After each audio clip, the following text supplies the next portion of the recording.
are you living these days? I have to ask you, because this is a very, very different time. We are facing the coronavirus pandemic, so these are very difficult days for everybody.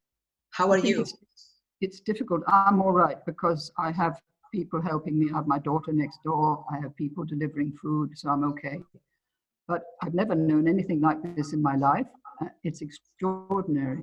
But in another way, it has very positive possibilities because it's so dramatic and so shocking and so extraordinary, really, that people are having to think, what does it mean? And what does it mean? Why is it happening? Mm-hmm. Well, I think you could say that it's a message to us from the planet. It's a message that we have to change our whole way of living and doing and being. We have to think differently. We have to become more conscious and not so caught up in all the things which are so absorbing us or have been absorbing us in the last centuries or even millennia, thousands of years. We have to change our whole way of behaving and our whole way of thinking. And this is what I think I'm working at the moment on a webinar on Christianity. And I can see that this was the message that was coming through from Jesus, but we've missed the point. We haven't got the message. So the message is coming through now, very loud and very clear. And obviously it's very frightening because there are risks and people may lose their parents or may lose their children or themselves. So it's a very extraordinary, unusual and challenging situation. It's an opportunity, you say? Yeah, an opportunity to change and to look at what we've been doing and to look at the pollution that we've inflicted on the planet and to look at our whole way of behavior, which is really based on survival instincts and not on a deep relationship with the planet or the cosmos. It's not our fault, it's just a habit. And it's this that I think we have to think about and learn how to change, really. Have you got specific questions that you want to ask me? Yes, because, well, we read the myth of goddess, and we were thinking about people haven't read your books here in Argentina, maybe. So we wanted you to briefly explain what you mean by the lunar era and the solar era, and what's the difference between them, and why we are here in this new time and in this difficult time.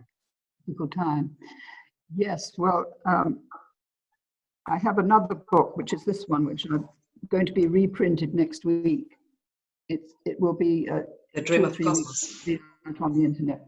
And in that, I go into in more detail the lunar era and the solar era. The lunar era was a very long time ago. It was from 6000 BC until about 2000 BC, so 4,000 years of lunar era, when you had a relationship with the cosmos. You had a deep sense that the earthly community had to be in harmony with the cosmos. So all the rituals and all the temples that were built then and all the methods of teaching were oriented on that idea that the human community had to be in touch and in harmony with the cosmos.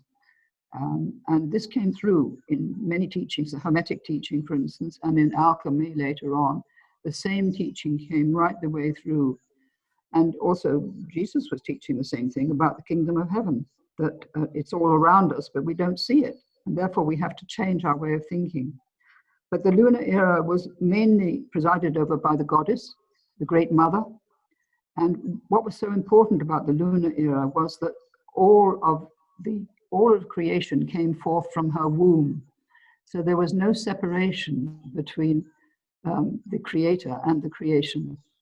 They were one. The creation was her child.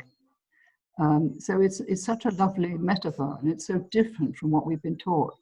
And that lasted for a long time. There were great goddesses in the lunar era. There was Isis in Egypt. There was Cybele in Anatolia or modern Turkey.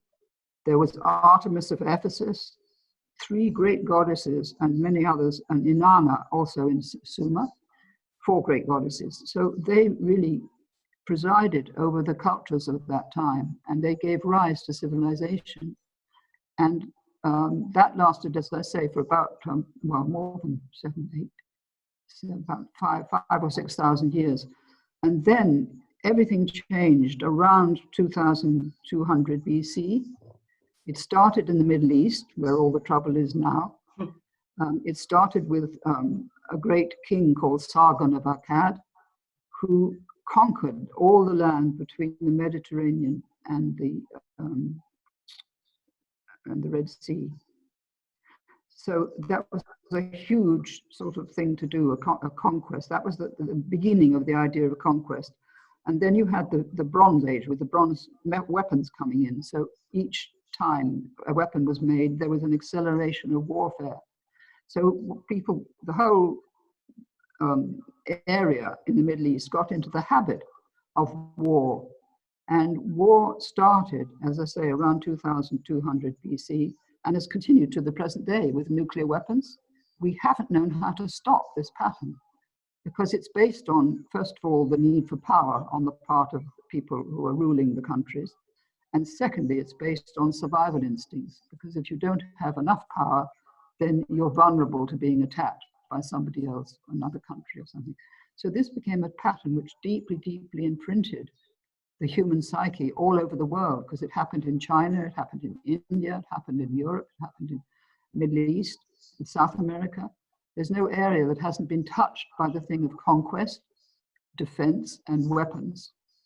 And this has gone on, as I say, for a very, very long time. But hopefully now we're moving into a new era with the challenge of this virus and also the challenge of climate change. And it may be that those two things together will be powerful enough to really shift our consciousness, because no amount of somebody saying, please change your consciousness is going to do it. But, you know, we have to. We don't have any chance. They have no choice now.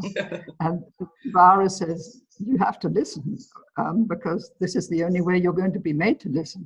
And I'm very sorry, but this is the way it has to be. Do you think people is listening to this message?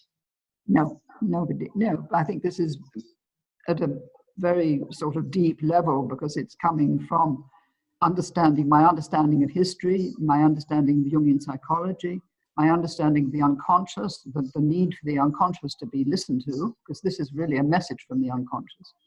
And for the conscious self that we mostly live our lives through, has to become aware that there is a deeper aspect to life and a deeper aspect to everything that we've taken for granted as being our way of doing things. We've taken that as the only way that we can behave, so to speak. But the unconscious, because we've ignored it so much, there comes a point where it says enough is enough. And you have to listen to what Jung called the spirit of the depths, which is such a lovely expression, the spirit of the depths. And in contrast to that, he said, we're living by the spirit of the times, which is all the things that we do and we think are important and all the activities that we engage in. But unless you have the two balanced, you get out of balance. And this is what's happened with our whole culture. For 2,000 years, we've been unbalanced. And this is the time of correcting the balance, I think. Do you think pain and suffering has to tell us about this need of change? Or I think this is a very, very big pain situation, and people is maybe waking up to a consciousness. I hope so. But we have to look at what we've done to the planet, because the pain is really the pain of the planet, because our bodies are not separate from the planet. Therefore, what we feel and experience in our bodies is also what the planet is experiencing. So the virus, if you like, is a cry from the planet. If you put it round that way, I think people can understand that it's not anything that it seems to be a threat to us, and we take it as a threat, but in fact, it's a call to awaken. You talk about, sorry, yes. Yeah, go ahead. you talk about the need to integrate the feminine to the masculine in the world. Yes. Is that way that we are going on through this pandemic or through this crisis? Well, the feminine, as you know from my work, has been completely disregarded throughout the patriarchal era, throughout the solar era. It's been marginalized, it's been neglected, it's been oppressed. And with that is the oppression of the soul and the oppression of the unconscious. So these things are all tied in together. So if you have a need for shifting the whole perspective, then you need to look at what has been left out. What have we forgotten to include? Why, for instance, do we have no image of the feminine in the Godhead? Why do we only have a male God? This came into being a long time ago, over 2,000 years ago, but we're still stuck with the same image. And it may be time to change that and have a union of the two great archetypal images in the Godhead. And we created the image of God, so we can change it. It's possible to change it, not by necessarily challenging what exists already, but just by saying, look, what has been left out, what has been forgotten or neglected. That's why I've written so much about Mary Magdalene, because if Mary Magdalene's marriage to Jesus had been recognized, which it is very clear in the books of the New Testament, if it had been recognized, our whole culture would have been utterly different if we'd had a marriage right at the beginning of Christianity that was acknowledged and recognized. So that's part of my work, is bringing the feminine archetype into consciousness again. And the feminine has to do with nature, with the earth, with the soul, the neglected soul. And I mean not only the personal soul, but the cosmic soul, the soul that we are in, rather than is what is in us, if you see what I mean. The Sophia, we are called Sophia, this magazine. It was a printed magazine. Now it's a site because, well, everything changed, so it's online only, but it used to be printed, a magazine to read in like a book in paper. But well, we talk a lot about Sophia and the wisdom, and what has Sophia to teach us in this situation? Yeah, well, I think that's very wise, because the whole wisdom tradition was carried by Jesus and Mary Magdalene. That is precisely what they were bringing back into consciousness, which had been neglected because of there was the banishment of the feminine principle in 621 BC in the first temple in Jerusalem. And the priests who came into power then got rid of the feminine principle. And Jesus and Mary Magdalene were trying to bring it back into the consciousness of the Jews of that time. So, I mean, the wisdom tradition goes right the way through from Egypt, in the Hermetic tradition. It goes through the Middle Ages with the Church of the Holy Spirit and the Grail, the search for the Grail. Do you remember that? The quest for the Grail? That is in the wisdom tradition. And then it goes on into the alchemy of the 15th, 16th, 17th centuries in Europe, and the Rosicrucians, and a lot of people who were holding the wisdom tradition, keeping it alive for us. It's also very much alive in the Greek Orthodox and Russian Orthodox Church, though we don't hear so much about that. So it's a marvelous thing to be doing, to bringing back Sophia and bringing back what she stands for and the wisdom, which is so missing. So I'm very glad to meet you, and Christina also, and that you have this organization and you're reaching many women, I hope. I hope so. And do you think the feminine is coming back hereafter? Yes. Yes, I do. Yes, because it's coming back through women. It's coming back. 100 years ago, women didn't have the vote. So in 100 years, there's been a huge change in women's lives. There are many, many women now working in prominent positions. There are many women, say, in the UN or different organizations. They're working against nuclear weapons and things like that. So through women, and the Dalai Lama said, he said about 8 years ago in a great talk he gave. He said, the world will be saved by Western women. And the Dalai Lama is the greatest wise person in the world today. He is holding the wisdom tradition of the East. That is the Buddhist tradition. So if he says that, then it must be something very important that we have to do. Yes? Yes, of course. And what do you think about feminism, the new feminism? How do you see women today? Feminism is a necessary phase, but it's lacking wisdom. It's lacking balance, and it's lacking compassion for men. So those three things need to be integrated into feminism before it really can become a transforming energy, really. Because it's gone too much into the critical mode and the power.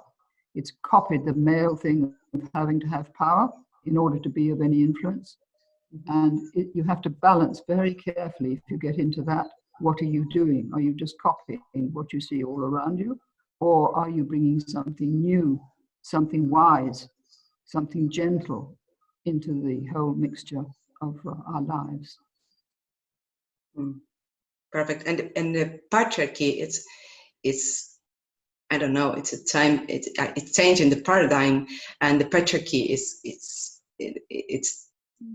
I don't know, it's falling down. And what do you think about this change of this paradigm, and what does it mean really to us for the future, no, for the next generations? Yes, for the next generations who are waking up much better than we are, I think, and organizing themselves. And I think that Greta Thunberg is playing the role of the Sibyl. Do you know what the Sibyl was in ancient civilizations? Somebody who gave warning that we have to do something to change. So there she is, a woman, a young woman, challenging the whole patriarchal structure, which is extraordinary, really. But the patriarchal structure will dissolve once we understand what we have to do. We don't have to attack it. It's doing its best within its own understanding. I mean, if you look at Trump, he's doing his best. It may be disastrous, but he doesn't know that he's not doing the right thing. And what do you think of Bolsonaro in Brazil? He's crazy, Yes. but he can't be stopped. He may get the virus himself, and then he'll realize that he should have done more for his people. And he's responsible for destroying huge tracts of the wonderful forest, which is keeping us all alive. But he's too stupid to realize that. So I hope this goes out and reaches him. We have a lot of work to do. Really.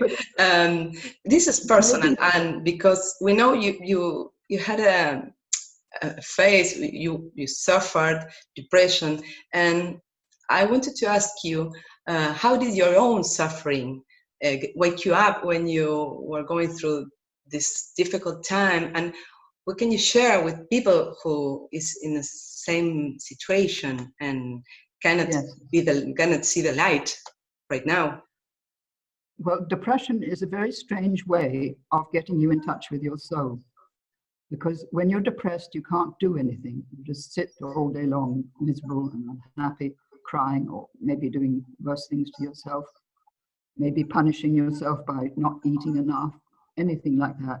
But what it is, it's a call from the soul to listen to the spirit of the depths in yourself. And once you begin to listen, the depression will lift. And I have had depression all my life, but when I have a depressed period, I always know I have to be very still and go into my deepest self and ask, what is it you want? What is it you're asking me to do? What is it you want me to change or to express? And write down what the answer comes to you as. Sit down with a piece of paper and a pencil and write down the answer that your soul gives to you. Don't just think, if I have a depression, I have to take pills, I have to go to the doctor, I'm going to be made better. You don't get better that way. You get addicted to antidepressants. It's not a good idea, unless you're so seriously depressed that you can't move from your room, so to speak. You're really ill. But most of the depression in today's world comes from the sense of just feeling that one doesn't really feel happy in the culture that we're in. One feels very driven and stressed because we have to all the time keep up with what our demands. We have to keep up with this new technology. We have to keep up with earning our living. It's a tremendous pressure. And the soul says, I don't like this, I'm unhappy. Please change your way of living, change your job. Look at what you're doing. What are you pushing yourself towards all the time, which is making you unhappy? Here's Christina. I introduce her to you. Christina. This is Christina, the Sphere director. Yeah. Hi, Christina. Are you there? I don't think she can hear you. She has a bad connection today, I think. It's a pity. Yeah, she looks as she's not listening. She can't hear. She's not listening. Well, welcome, Christina, if you're there. And we're talking with Anne. So this is very, very important, this message you share with people, because we all think, we feel very lonely sometimes. And in this situation, a lot of old people, a lot of young people don't have sense, can't find the sense. And maybe they are asking themselves, where can they look for the sense? Hello, Christina. Hi. Can you see? Yeah, she's looking at my hand going, but I don't think she understands. Yeah. I think that it's very difficult for young people because they don't know anything else than the culture that we live in. They don't know the historical past. They don't know the changes that have come about with the scientific revolution, which has influenced us in many ways, which some are very good, but some are not good. It's given us a concept of the universe as something that's dead, not alive, and that we are the only conscious people in the universe, which is absolutely ridiculous. And there's now so much evidence coming in that there are other people in other planetary systems who are wanting to contact us. But the young people don't know that. So they come up against a blank wall and they think, well, I'm not happy in the culture that I'm in, but what can I do? And they have to go into their heart.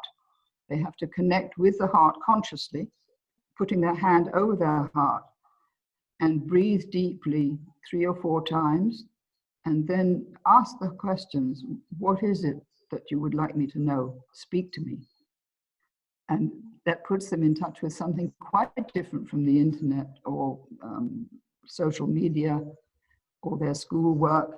It puts them in a different perspective of life and what is important in their own body.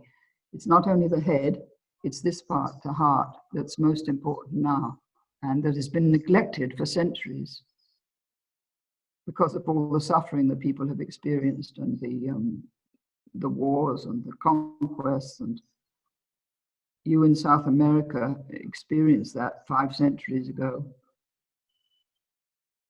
Really, you also wrote a book for kids, for children, and what would you like to tell them about life, about the planet, about what we are living today? Yes, well, that was called The Birds Who Flew Beyond Time. And it was the story of the birds who, the planet, the earth speaks to the birds and says, please, will you help me? Because I'm in great distress. And the birds say, yes, of course we want to help you. And some of the birds say, no, I can't be bothered. I'm doing other things. I've got more interesting things to do.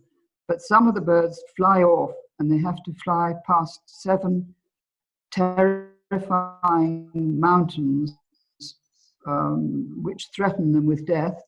All of them have different things that they say. One of them is the temptation of drugs, so they have to resist that. Another is the temptation of war, fighting. They have to resist that. And I can't remember now what I've written, but it was a long time ago. And then they have to overcome their fear. And eventually they have to overcome ignorance, really. And then they're taken into the presence of what I call the great being over the edge of time. And they come in front of this being, all sort of shaking, very tired from their journey. And they say to the great being, have you got a message for the earth so that we can take back to the earth from you. And the great being says, you are the message. You, these birds, you are the message because you've made the journey. So you can go back to the earth now and tell all the children of the earth that this is what they need to know. They need to help the earth in whatever way they can. We all have tremendous gifts. Some have artistic gifts, some have intellectual gifts, some have the gifts with their hands. But whatever gift you have, you need to give it to the service of life and the service of the planet. And this is what all the doctors and the nurses who are working in our hospitals, they are giving the gift that they've learned and they've developed in service of life. So beautiful. Sorry.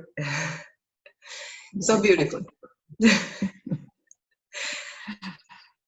I hope people can receive the message and the gift and they have. Everybody has a gift. And after so many time diving human minds, what's the most surprising discovery for you about human beings? I think the longing to know why we're here, which is behind the quest for discovering everything. We have a tremendous urge to explore and discover, which is marvelous. I mean, it's a very great gift. This is part of the spirit within us that wants to find out why we're here on this planet and what we're supposed to be doing here, because nobody's told us. None of the religions have told us what we're doing here. So I think this is a great question now. Why are we here? And what are we supposed to be doing? And this is also for the children to ask themselves, why have I come onto the planet now? What am I meant to be doing? What are the gifts that I can develop? What are the discoveries that I can make? And so I would say that the main human characteristic is that longing to discover and to know. It's very, very important. And also to feel, because the quest for knowing is guided by the feeling of the heart. The heart is saying, I want to know this. I long to know this. So it's coming from within us, very deep. Really. And you have searched in a lot of myths about humanity, about civilization. What do you think myths have to learn, to tell, to teach, thank you, to teach to us? Well, there's many wonderful myths that when you go down to the myth of Sumeria, for instance, with the goddess Inanna, she made the descent into the underworld, which is what we're doing now. So she gave the pattern in the myth of what we have to experience. Again, there's a great myth of alchemy, which was rescuing the spirit that was hidden within matter and within us. And there again, we're going through a nigredo, what alchemy called a nigredo, which is the blackening stage of being in the darkness. And we don't know why we're in the darkness, but we are. But the next stage is a whitening, which is the coming of the understanding. So this is a very great myth. The myth of alchemy is absolutely marvelous. So, and then there's the myth of Isis in Egypt, rescuing her husband, bringing him back to life, her husband Osiris, and giving birth to Horus, which is the new life, the new discovery, the new revelation, really, that's coming in now. We can tie up all these ancient myths with our own time. You see what I mean? Yeah. Yeah, you also talk about the Cinderella myth, that we think about it. It's a, I don't know, a story, feminism thing. It's a horrible story because the prince is rescuing and not us as women. What do you think? What do you have to tell us about this myth of Cinderella? Why is it so important? Yeah, it is important. And also the Sleeping Beauty. The Cinderella is a myth about the soul. It's about the condition of the soul who doesn't know who she is and is doing all the drudgery work, the housework and everything else, with a wicked stepmother telling her what to do. But then she discovers that she has this wonderful godmother who is really the feminine divine principle, who comes to her rescue and changes the pumpkins and the horse, into the horses and the coach and everything. So Cinderella goes to the ball where she meets her male counterpart, her prince, and then the sisters who had tried to pretend that they should have been the bride are shown up to be false, which are really the false values, because the sisters try to squeeze their feet into the shoe, and their feet doesn't fit, they're too big. And they cut their toes off in order to fit, But these are the worldly values, whereas Cinderella has the spiritual values. And she gets to the prince, and the fairy godmother takes her there, and she has to pay attention not to stay too long at the ball. So she has to come back to the world. She can't stay in the mysterious other world. She has to come back to everyday life. And the Sleeping Beauty is my favorite fairy tale, I think, because it's about the soul which is sleeping, and the prince has to go through that very frightening hedge of thorns, which is all the ideas and the beliefs, the belief systems which stand in the way of our connecting with the deep ground. So he has to work through that very dangerous hedge of thorns until he gets into the castle room where the princess is lying asleep, and he has to wake her up. And that is about our consciousness waking up our soul. It's nothing to do with feminism. No, it's a very deep story. It's a very, very deep story about the sacred marriage, which was always the great ceremony in the old mythologies. There was always the sacred marriage once a year, when the priestess and the priest came together in sexual union for the fertility of the land. And the priestess represented the goddess, and the priest represented the god aspect, so to speak. So they came together in this creative union. So the Sleeping Beauty story has that mythology behind it, very ancient, 3,000 years old, 4,000 years old even. And so one has to remember that. My hearing aid is gone, but I'll take it out of my ear so it won't bother me. Yeah, that's all right. It's great. So do you understand how very deep these stories are? Sorry? How very deep these stories are. Yeah. The stories are very, very deep and very ancient. Behind Sleeping Beauty is this ancient mythology. They are so beautiful, but maybe sometimes we read them not so well, and this is the difficult. Why do not people talk about these themes, about these topics in our cultures so much? Because they don't know anything about them. They don't know mythology. Taught is very great, could teach them so much. And so they never hear about it because everybody is so busy communicating on the social media that there's no time to think deeply about things. So now we're going to have plenty of time. Yeah, a lot of time. Yeah. How is it the situation? To learn, and also in England? Yeah. Well, it's on the edge here because we're just coming up to, we're 2 weeks behind Italy, apparently. Italy is in a disastrous state, and so is Spain, and so is Iran, and India will be also very soon. So England hasn't got to the peak yet of the virus affecting a great number of people. But the government has been preparing so that the National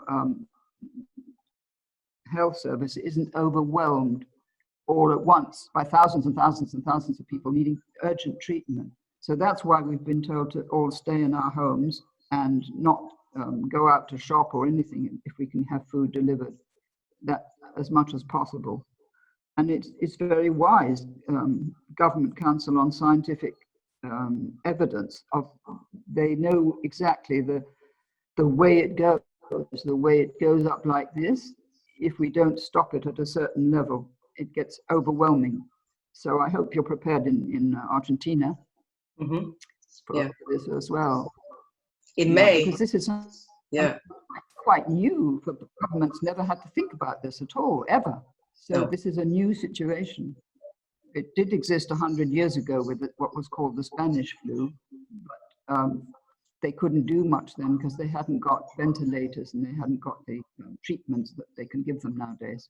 So 50 million people died in the Spanish flu. But hopefully, if this is managed properly, not so many people will die. Are you optimistic, or do you think we should be afraid? I'm optimistic.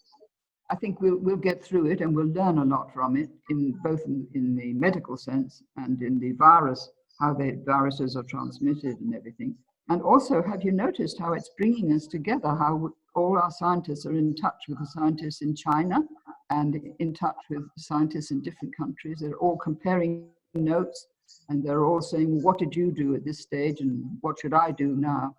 So it's opening all the barriers, and it's getting rid of all these old rivalries, the ridiculous rivalry with Trump and China. It's going because we have to move beyond those tribal allegiances. We have to really see ourselves as part of one life, a unity, a global unity, and also in connection with the planet, the Earth, because we're not separate from the Earth. We can't say we're looking at the Earth as something distant from us. We are part of it. So these are new realizations coming in. And we also have quantum science, which is telling us that we're all connected. And this was known in ancient civilizations, but we are rediscovering it now through our science. And that's very interesting and very exciting. But I hope the children in school are being told that we're all belonging to one whole life, so to speak, one life, one unity.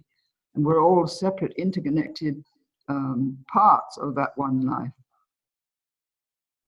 And do you believe in something else more than? Yes, I certainly believe in the intelligence of the cosmos, which I think is in touch with this planet and has created life on this planet and brought it into being and brought us into being. And it's certainly, I think there's a destiny for us as the human species on this planet. And I don't believe in God in the usual orthodox sense, but I do believe in what I call the Holy Spirit, which is Sophia. Okay, thank you. Yeah, as a guide. I know that we're guided, and I know in my work I'm guided. And in the books that I've written, the woman I wrote The Myth of the Goddess with, we used to get the same idea on the same day, and it was as if they were one mind with two exits, you know? Each of us received the same message, and then we would telephone each other and say, well, what about this idea and what about that? I know we're guided, but it's difficult to find out how the guidance is coming through because we're not taught to listen to our heart. We're not taught to do anything except follow the pattern that we've been given in our culture. You know, we're educated in the culture, then we get jobs in the culture, we marry, we bring up our children, but we have no time to really reflect on what we have been taught. And is there something missing? Is there something that's been left out? And that's what's coming up now, is what's been left out, which is the feminine principle and the earth and our relationship with nature. What's your biggest hope and for these times and for the future? My biggest hope is that humanity will wake up. Yeah. And how can we do that at home? Because some people doesn't know, or maybe they are asking how. I think if enough people wake up, it will affect the whole of humanity. It needs a certain number of people to become conscious and aware, and that affects the whole thing. It spreads like wildfire once it gets going. It spreads like the virus, actually. Once you get an idea, it can go like the virus and go everywhere. So I hope something like that will happen. And but I am hopeful. Yeah, I'm hopeful, and I love humanity. I have enormous respect for human beings and for what they are really, for all their hopes and their longings and their achievements and their work. Everything that they do is extraordinary. but it's just something is just missing, which is a wider context, a wider framework to see themselves in. If you have to share, I don't know, a tip to how can we practice this conscious? I don't know. We don't wake up to consciousness so easy. But got it. Find one person or one animal that you love, and tell that person or stroke that animal. Start with that. That would be enough. To express love to somebody or something or someone, even looking after your garden or looking after a plant, that would connect you with the heart. And what's coming out of this terrible experience is compassion, because we have to think about our neighbor, we have to think about our children, we have to think about our parents, and in a way that we don't do normally because we don't bother, the parents are there or the children are there. But now we really have to think, what can I do to help my parents? What can I do to help my children? What can I do to help my partner? So this is the emergence of compassion and love on a massive scale. Even what we can do for people in other countries. People are sending food and things like that to other countries. So I would say that is the key, is love and compassion. Love and compassion. We like that. We like to hear about that here in Argentina too. Thank you very much. And what makes you happy today? And it's difficult because we see people suffering, but maybe you can share to us what makes you feel happy when you go to sleep, and I don't know. I'm happy because I have my work. I've been writing 4 webinars on the 4 religious traditions and the union with the divine ground that each tradition has taught, but nobody has paid attention to. So I'm happy because I'm writing. I'm happy because I'm looking after my husband, who's recovering from a hip operation. I'm happy because I have a daughter living and a grandson next door. The grandson can't go out of the house.